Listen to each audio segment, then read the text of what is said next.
So you don't want to go down to the parking lot and buy a Christmas tree that's been cut down specifically, so you just want to make a little desk tree or something. So my name is Robert Segundo, and today I'm going to teach you how to fold a little tree, a little Christmas tree. And what I'm going to do is I'm going to take a square piece of paper like we have here. What I'm going to do is I'm going to fold it into a rectangle or a triangle shape, like so.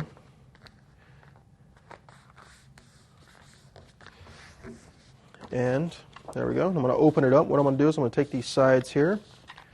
I'm going to fold them in to here,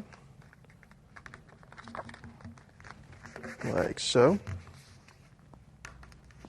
There we go. One on that side and one on this side. There we go.